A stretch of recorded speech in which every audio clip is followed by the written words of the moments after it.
live. Coaches. Blow the whistle, ay. Blow the whistle, ay. Blow the whistle, they can't hold a flame against you, ay. Blow the whistle, blow the whistle, ay. Blow the whistle, got the game, it ain't no issue, yeah. Blowing the whistle, I had enough with you, the championship, it is gone. Ain't listen to you, I can't give it to you, cause you don't know what I've been on. This is the Coaches Podcast. What is going on, everybody? Welcome into the Fantasy Coaches Podcast. Again, my screen is a little sideways today, so I apologize. I have yet to be able to get that new camera set up yet, but it's weird doing a podcast, obviously, on a Wednesday. We usually do them on Thursdays for the Start and Sit show, but obviously Thanksgiving is tomorrow, and everyone's going to be busy with everything that they have going on. So let me introduce our guest. Not guest. That's a long time. I haven't been a guest for a while. What is going on, Coach Don? Nothing much. I went grocery shopping today, got all my stuff for tomorrow. I'm going to make a big Thanksgiving dinner. It's like my favorite holiday, so I'm super excited. And we get to sit down and talk football a day early, so even better. That is true. Yes, very true. Yes, love that. Obviously, 3 games tomorrow on a Thursday. Love to see that. And obviously, next year we'll have a Friday game, which would be cool. But we got to get it on podcast in today because obviously we're all going to be busy. So we're going to talk some start and sits, of course. We're going to go over the news. Coach Gibbs, you don't see him.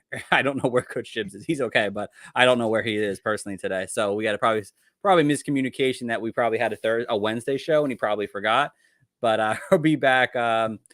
He'll be back next week, so don't worry. So let's get into the news for the day and figure out what the hell is going on in the league. So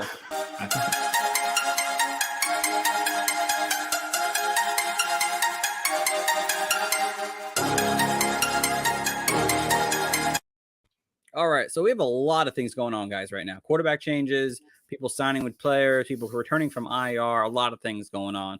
Obviously, Sam Darnold is to start for week 12. He's going back as the main quarterback. Baker Mayfield is getting benched. John, how do you feel about Sam Darnold coming back? Does he help make this offense anything better or no? No, I don't think so. I don't think it can be worse than what we're getting from Baker Mayfield, but coming off IR, mid-season, getting thrown into things, I think it's just going to be a tough go for Carolina and Sam Darnold. No. Yeah, no, I really agree with you. I'm at my mom's house, and she's trying to throw the dog into our picture here real quick. Oh, my God. Hey, puppy. Puppies on TV. We've had a lot of puppies on TV, so. Yeah. Puppy back to you. But, yeah, with Sam Darnold, guys, we saw what was like to have Sam Darnold at quarterback. It wasn't anything pretty, although he did make DJ Moore look better. We obviously love that first 4 games of last year where Sam Darnold just made DJ Moore look like a wide receiver 1 very well, but obviously that short lasted. So we'll see if it actually ends up coming back. I'm not holding up much hope for that, obviously, but Sam, DJ Moore just stays on your bench, and that's about it for right now. So. All right, on to the next one. Darrell Henderson, waived by the Rams, which was a weirdly surprising move, obviously, for a lot of people in the fantasy community. But then he already been claimed by the Jacksonville Jaguars. John, how do you feel about Henderson on the Jags? Does this hurt ETN that much, or? I don't think it hurts ETN too much because he was getting as so much work that they needed to kind of alleviate a little bit of the touches. You can't give a guy 25 touches a week and expect him to stay healthy throughout a whole season. So. Darrell Henderson comes in, maybe gets 8 carries and a couple targets. It sucks, but it's not the end of the world. I just thought it was an interesting signing. Darrell Henderson, what I heard and from, speculations around the Rams is Darrell Henderson basically wasn't happy with his usage. He wanted to hit the free agent market rather than later. So released him and let him go test the waters. And for him to quickly sign with the Jags was just kind of weird. Felt weird to me, but I'm not fading ETN much lower than he's still a top 10 running back play, most weeks to me. Right. Yeah, absolutely. I still think he's still borderline RB1 for me.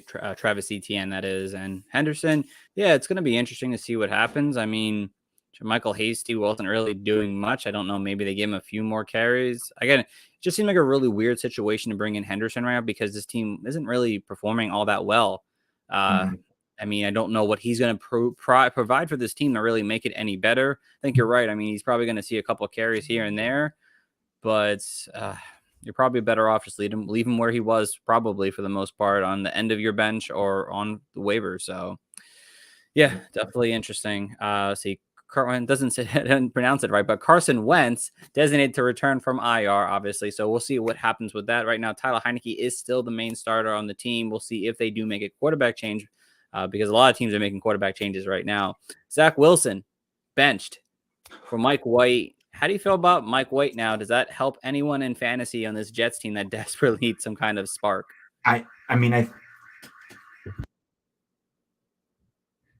That's okay. We're getting a lot of noises here today, John. Don't worry. I got my house alarm going off right now. Hold on. Okay. I'll let you talk about. I'll go Zach first. You Wilson take care of that, brother. Go. All right. So, guys, obviously we had a little stoppage here, so it's okay. For Zach Wilson, guys, yeah, it sucks that he got benched. They said he's still possibly part of the future, but Mike White, he presents more of a short passing unit. So we'll see what happens with that. He doesn't really have that deep ball that Zach Wilson has the ability to do. A guy like Michael Carter probably, I think, couldn't make the jump. Remember last year, a lot of people loved Michael Carter because he was getting so many receptions out of the backfield. That was with Mike White. That wasn't with Zach Wilson. And if Mike White's back at quarterback for the extended period of time, Michael Carter is definitely someone I'm looking to target right now. If he's still out there on a very cheap trade to do right now. So Michael Carter is someone who should see a nice bump in carries and targets. I mean, if you're looking for at the wide receiver position, I mean, Garrett Wilson is still the best wide receiver. Maybe Tyler Conklin kind of gets a little bump back up. He hasn't played that well over the last month.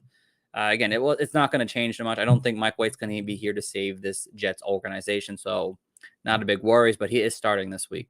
In terms of another bench player, Davis Mills, bench for Kyle Allen. At this point, the Davis Mills train is probably over in Houston. They're going to be looking for a new quarterback, but obviously this team wants to compete and they want to continue to be competitive.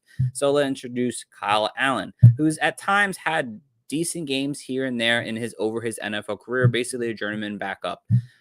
Would this help maybe the passing game a little bit? Potentially. Davis Mills wasn't really doing it in the passing game. Very inaccurate passer. I mean, he's throwing tons of targets out there in attempts, but the team they're just not on the same page here. So maybe Kyle Allen can kind of do that. He is a veteran quarterback that maybe can get guys like Brandon Cooks and Nico Collins a little bit more consistent floor play out of them this week. He has a great matchup against the Dolphins right now. Dolphins allow a ton of passing yards to quarterbacks. Would I start him probably week one? No, probably not. But will it make me want to give guys like Nico Collins and Brandon Cooks a little bit more of a chance in a flexible position? Yeah, it does. I think you should be able to flex either one of these guys this coming week here and be pretty okay with it. And then finally, but not least, we already know at this point, Matthew Stafford is out of this game with a injury to his neck. Obviously, he's been in terrible situations over this past month here. But Bryson Perkins is going to be getting the starting job for this coming week. He's taking all the first team reps at this point of the season here. John Hoyer is also hurt right now, so he's not going to be playing as the current backup quarterback. So they're going to their third string quarterback for the Los Angeles Rams here now. Now, what does Perkins bring to the table? He's kind of like a Tyler Huntley, what we saw last year, a guy who has a lot of ability to run the ball real quickly, doesn't have the best arm in the world, but I mean, you saw a couple plays of him this past week here. I wouldn't expect much out of him. I don't know if he's someone who consistently put up more than maybe one wide receiver for fantasy production right now. Maybe it's Allen Robinson, maybe it's Van Jefferson. Either or, really, I don't really think both are going to be able to be sustainable. Tyler Higbee should be okay with his ability to see maybe 5 or 6 targets out of the backfield. But if you're looking for a Hail Mary play, it might be Perkins this week. He does play the Kansas City Chiefs, who at this moment are terrible on defense and have had a ton of production to the tight end to the quarterback position. So potentially, he could end up seeing a rushing floor. He is a mobile quarterback. That might be something that might be possible for him this week. But again, I'm not really going out there going in to start Bryce Perkins. And I probably don't want to start anyone on this Rams offense at this point. So, but Coach John's still away at the moment here. Hopefully everything is okay with him, but we'll keep continuing going with the show at this point, guys. Wednesday show. This is why we don't do Wednesdays. Things go out of whack here on a Wednesday show. So, all right. let's go over to our starts and sits for the day at this point now, guys. And we'll start with the quarterback position. We'll bring in Coach John back in when he gets to his situations, and I'm going to kind of go through my players at this point here. So if we're looking at the quarterback position, a guy that you could start as a sleeper position, maybe someone you could even pick up off a waiver still at this point, is Tyler Heineke. He does play the Atlanta Falcons, who at this point have allowed the 8th most fantasy points per game to quarterbacks. They've been a little bit better as of late, but they also haven't played very talented quarterbacks in terms of the passing situation for them. And this Commanders offense has been playing much better as of lately with Tyler Heineke at quarterback. Now, this could be a game where it could be more of a running situation, but I do think that the Washington Commanders passing offense kind of gets back on track this week. It's a really good matchup for wide receivers too. So I expect in a very favorable matchup. And honestly, the Falcons know how to keep up with teams at this point. So I expect this game to be somewhat of a, not high scoring, but medium scoring game at this point. And Tyler Heineke presents that sleeper value that you really like in fantasy right now. So, I haven't talked this much in a while. It's kind of hard, but we'll keep the show going. So that was my sleeper at this point. In terms of quarterback bust at this point, guys, my QB bust this week, and of course I don't have it up anymore. There he is. It's Kirk Cousins. We all know Kirk Cousins sucks at prime time at this point, and he plays the New England Patriots, who are fantastic against quarterbacks this coming season. They're 12th best against quarterbacks. They allow the 4th fewest passing yards per game.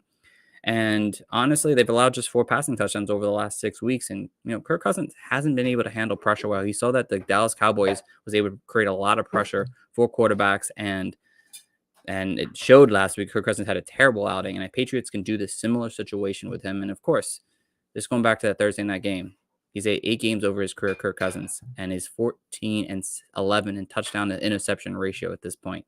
Definitely isn't somebody who is it would be a very big concern to want to start him this coming week. So Kirk Cousins for me, guys, is out for me for starting him. I'm looking in different directions, especially with on a quick turnaround this week.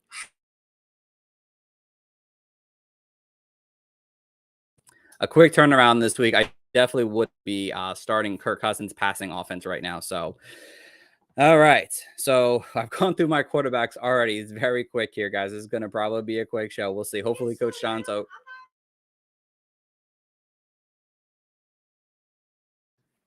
Sorry about that. All right. Over to the tight. Oh no, I meant to do tight ends. Over to the tight ends now, guys. Sorry about that. There's a lot of things going on around. Coach John's out of the moment, and Coach Gibbs is not here. So, who loves a good Wednesday show? So, all right. So over to the tight end position now at this point, guys. Someone who I like as a sleeper potential this week is Hunter Henry. Hunter Henry has been kind of mediocre over the last few weeks now, but I think this is a week where they can kind of get back on track for the tight end position here right now. Minnesota allows the 9th most fantasy points per game to tight ends at this point of the season.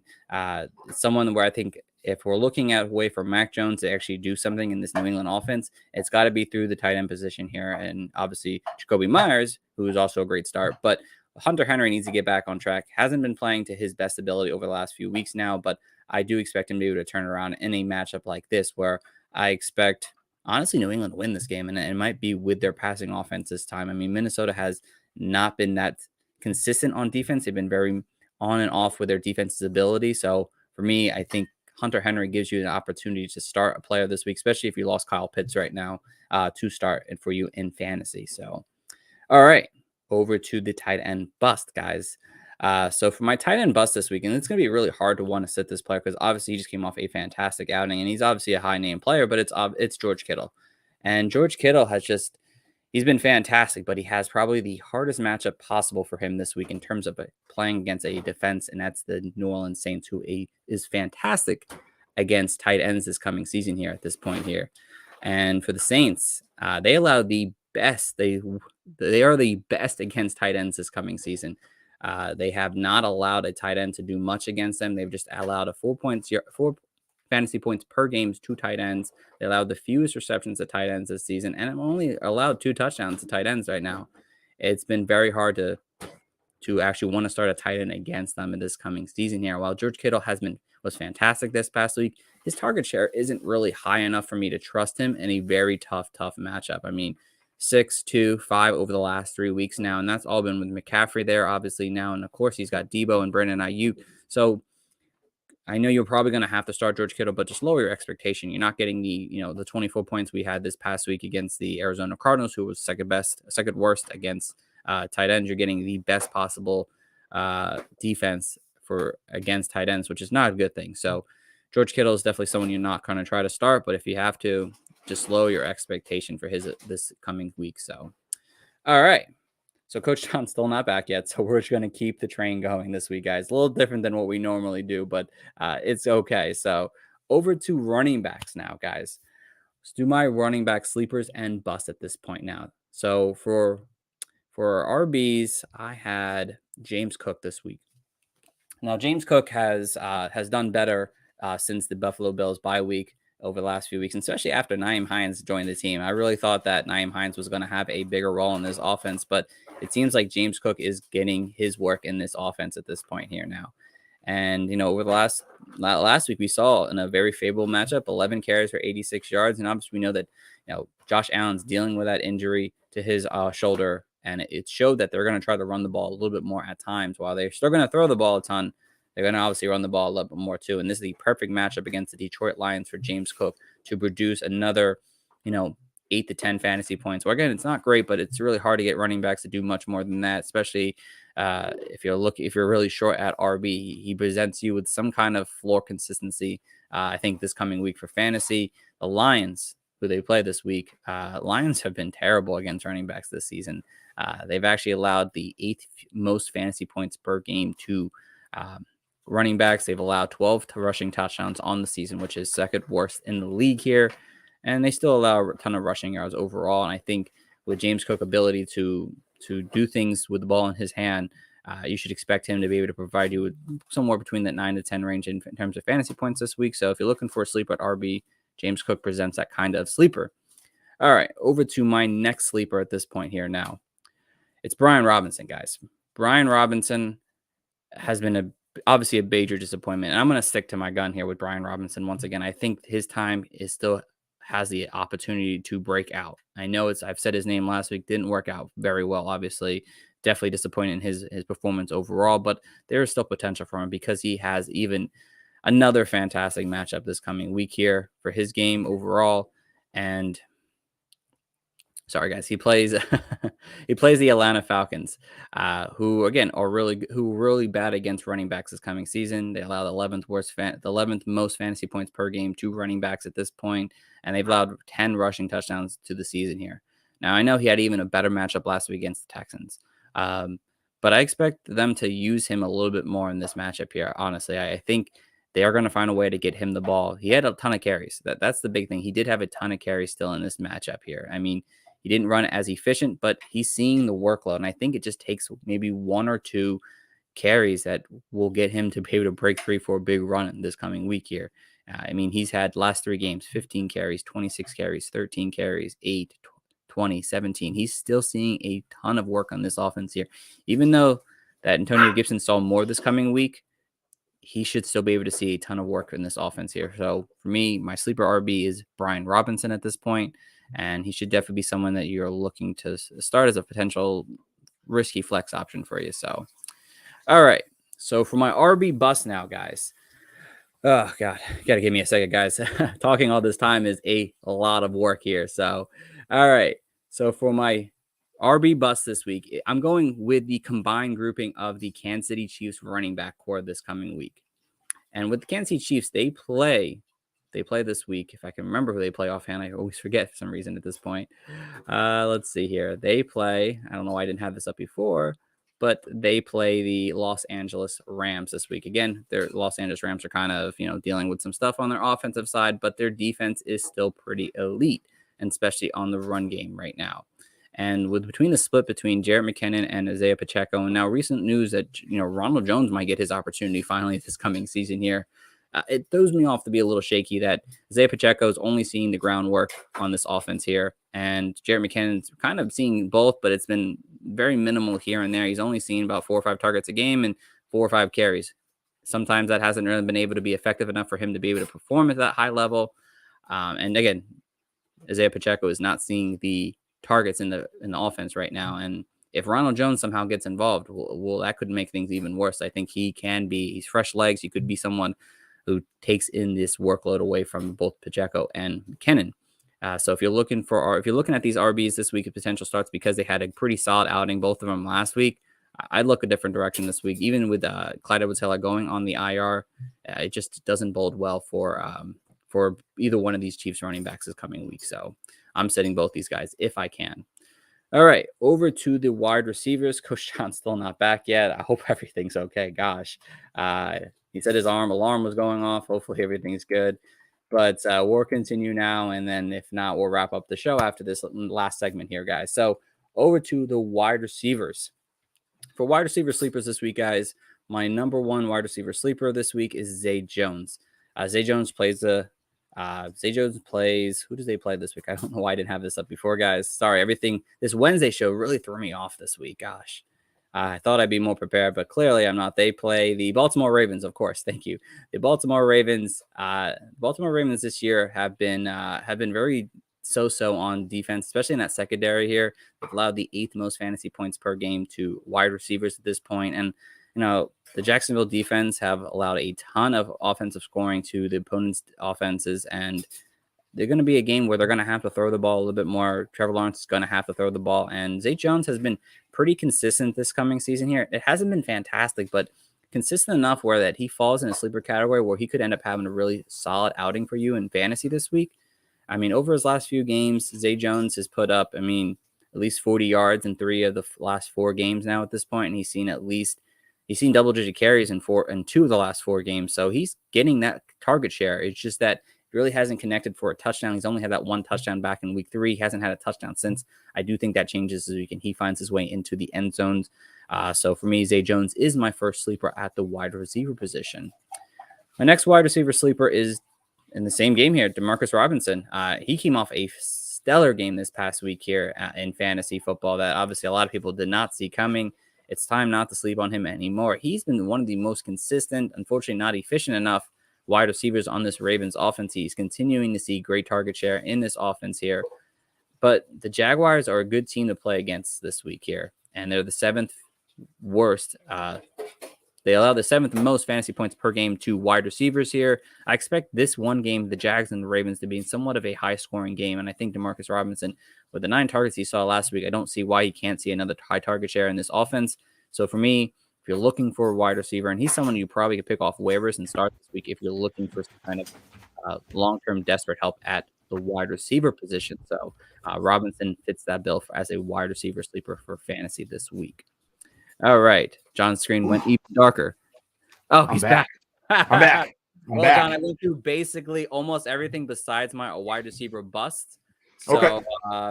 I'm going to let you take the reign for the next 10, 15 minutes, and All right. we'll have you start with your quarterbacks, sleeper and bust. All right. Quarterback sleeper. Again, this is another one I feel kind of guilty for, but I think it's he's not quite a sleeper because he's been consistent all year, and that's Geno Smith. Geno Smith has been 8 of his 10 games. He's thrown for multiple touchdowns. I think that against the Vegas Raiders, who are the 3rd worst against quarterbacks leading this year, it's going to be another multi-touchdown game. I love Tyler Lockett in DFS. I'm starting Geno Smith as much as I can.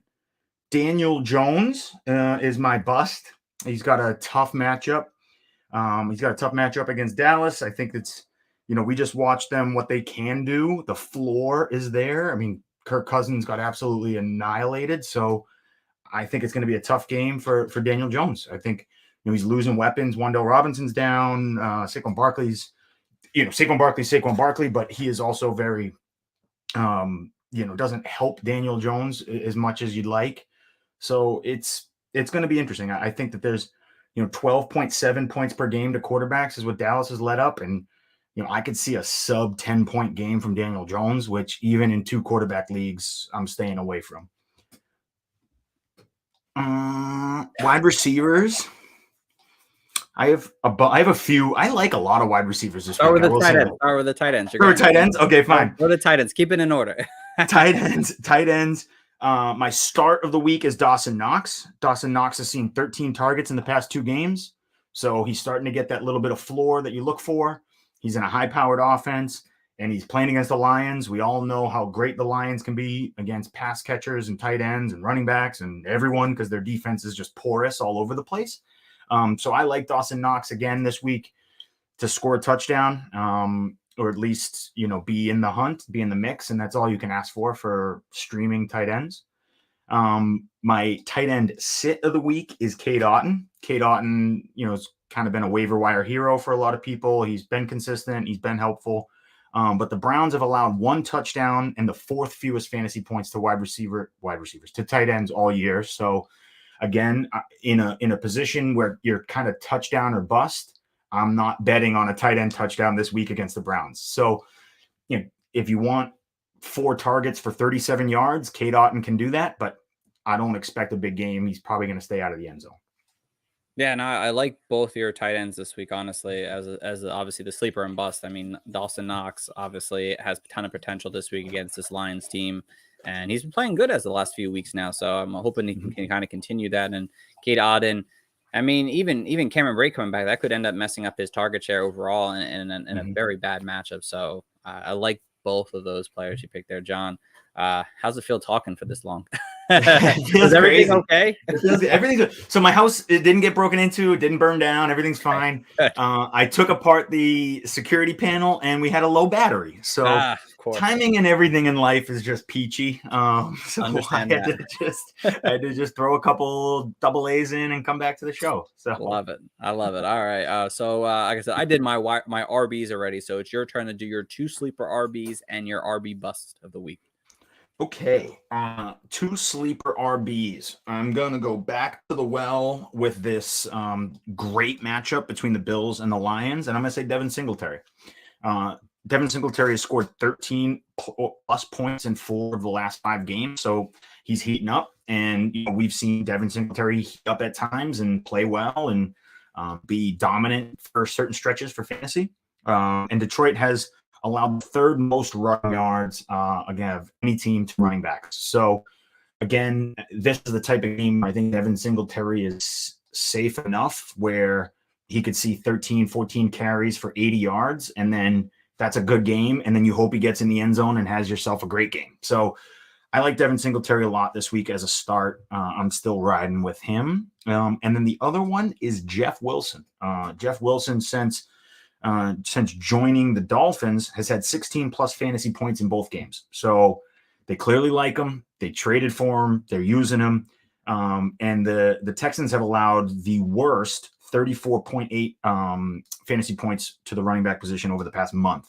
So they're trending in the wrong direction. They're going to have a change at quarterback. They're going who knows what direction. Miami should beat this team pretty handily. I think they're going to run the ball a ton. And Jeff Wilson is going to be the main beneficiary of that. So I love Jeff Wilson this week too. Yeah. Sits. I got a couple, but 2 that I really want to talk about. And one hurts my soul because I love this player and the comeback was real. And that's D'Onta Foreman. I loved seeing, D'Onta Foreman rip off some big games. I love seeing him perform well. I just think with Sam Darnold coming back, the offense is going to be pretty stagnant, and they're playing the Broncos, who are the hardest matchup on paper. They're just a stingy defense through the air, on the ground. It's going to be a low-scoring game, and D'Onta Foreman could be held to under 50 yards and no touchdowns, and that's a rough go. My other sit. And this is only because of the recent news of Darrell Henderson, and I've been getting a lot of questions about it. And that's Cam Akers. I'm sitting Cam Akers. I don't care. I don't care that he got the most carries. I don't care that they cut Darrell Henderson. I don't care about any of that. Watch Cam Akers play. He just doesn't look the same. He doesn't look explosive. He's at 3.1 a carry. He's not efficient. And he's just, there's, who knows what they're doing at quarterback there too. There's another situation where I think that that offense could be super stagnant and have a tough day.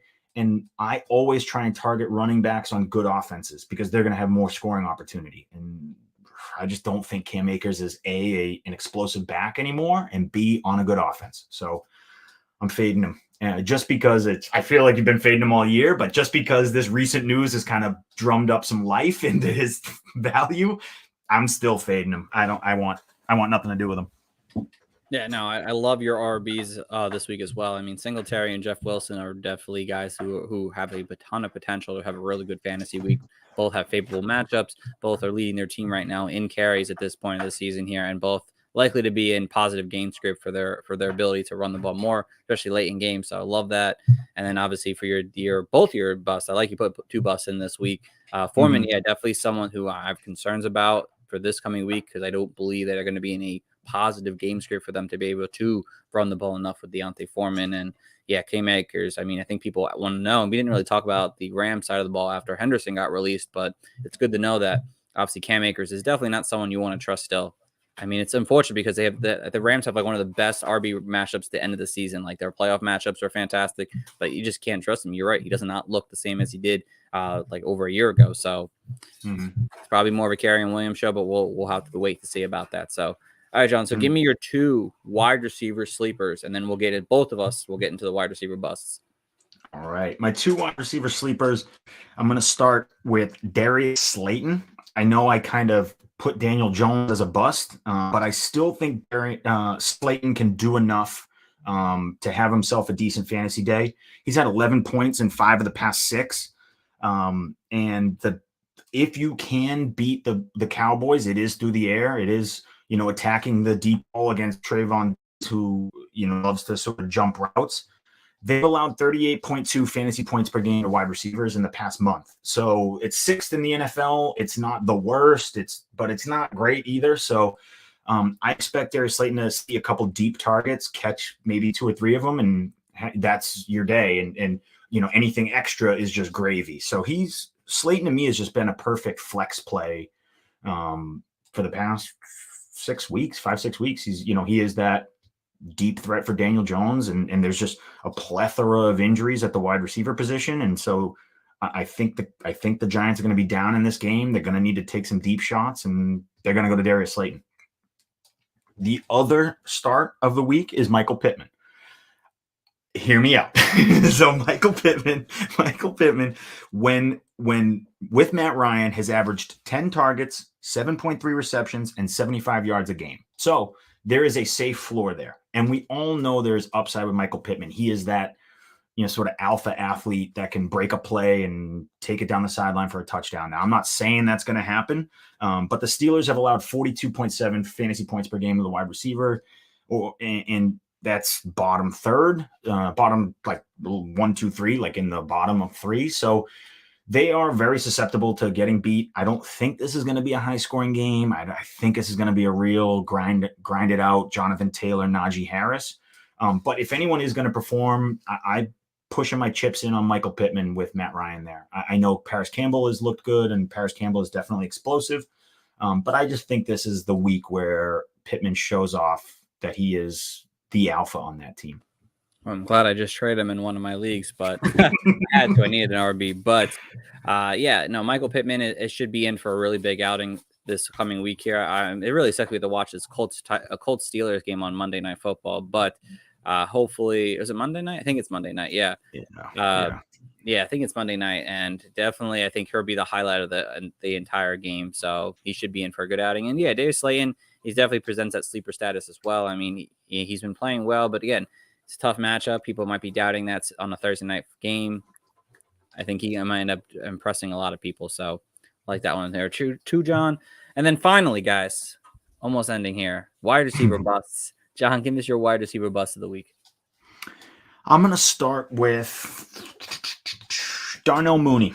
Darnell Mooney has been someone who, over the past couple weeks, with the emergence of Justin Fields, has been usable and has been fine. He was written off for dead after the first 4 weeks, and he's kind of bounced back into that wide receiver 3 range. But there is the truth behind it is they still run the ball more than 50% of the time, so he doesn't see a lot of targets. And the targets he gets are, he needs to catch, he needs to be efficient with, and he's Sauce Gardner. This Jets defense is no joke. I mean, they can shut down guys pretty easily. Sauce can lock someone down, and I think it's probably going to be Darnell Mooney. And the final cherry on top on this is Justin Fields is banged up right now. So even if you get even if he starts and plays and you get 75, 80% Justin Fields, it's like, I don't see that being a big explosive game for Mooney. So I'm fading him. But I get it. People probably have pivoted away from him earlier in the season, so you don't need to start him. But even if you want to ride this Justin Fields train and you want to get on, Darnell Mooney is not the play this week.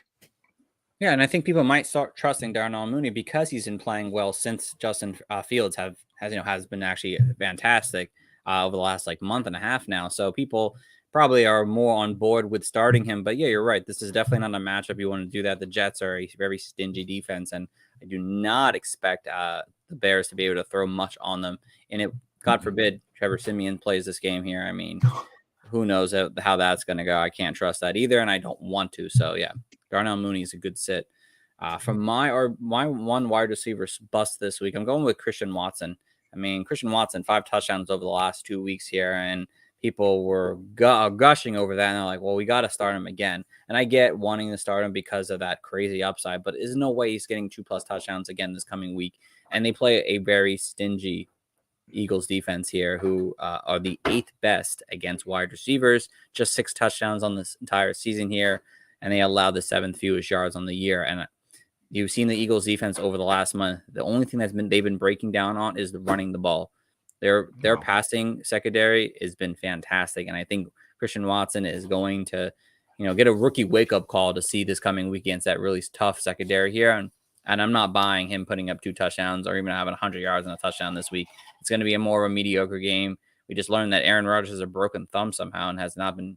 We haven't learned about that until just today. So I just can't see Christian Watson having a just dominant performance again. So for me, he is my wide receiver bust of the week. John, if you had another one, you're more than welcome to say it. Another one. I did. I wrote down a couple because of last week we were stealing each other's all the time. So I wrote down a bunch just in case. My other one is DJ Moore. We talked about it. Sam Darnold coming in. Again, I feel like he's going to get thrown to the wolves against this Broncos defense. I feel like he's really just going to have a bad game. Broncos defense is the second hardest for fantasy wide receivers, points per game, and has let up the fewest in the past month. That's the other thing I want to kind of get across to the listeners is don't just look at year-on stats for defenses. Now is the time of year where you need to focus on the past 4 weeks. How has the defense played lately? Because if Justin Jefferson torched you for 200 yards and 3 scores in week 2, it's that doesn't matter now. So the Broncos defense has been great all year, and the past month they've just been better, allowing 21.9 fantasy points to wide receivers. So, that's not a lot. It's not a lot. So I have a feeling DJ Moore is probably in that 8 to 12 point range max. That's would be for me if he comes out of this game and has 12 points, I'd be like, wow, that was a good outing for DJ Moore. So single digits again. Not going to win you a week. He might see those 8 targets and might make you feel warm and cozy, but he's not going to blow up and win you the week. So I would rather pivot to, the Darius Slaytons of the world, the guys who have a little bit more upside, and pivot away from DJ Moore, at least this week against the Broncos, first game of Sam Darnold starting off IR. So if we see some life, that's great. But I wouldn't trust it week 1. Yeah, no, I like that. And I talked about DJ Moore when we were talking about Sam Darnold before in the news. And yeah, I agree with you. It's not a great matchup still overall. And I don't want to trust anyone on this Panthers offense at all this coming season. So it's a good way to probably pivot off them at least this coming week here. So, but we're going to wrap things up, guys. That was our start and sit show for week 12, guys. Next week we'll be back on Thursday, so we won't have all this monkey business. In this chaos. The chaos we have this week. So we'll be back on track. We'll have Coach Gibbs back. We'll have backups and everything just in case for you guys. So again, as always, John, anything you want to mention before we get going? Enjoy your Thanksgiving, everybody. Watch some football, have some fun, be with family. It's a great holiday. Absolutely. Again, happy Thanksgiving, all. Hopefully you guys enjoy your week 12 fantasy. As always, you can go check out our website at www.thefantasycoaches.com. We got our rankings. We have the playbook. We have the episodes for us and the Dynasty coaches. We have a couple articles popping out here, especially DFS. And as always, if you have any more fantasy questions, please feel free to hit us up over on Twitter at Coaches Fantasy. More than happy to answer any of your start and sit, waiver, trade questions, what may be.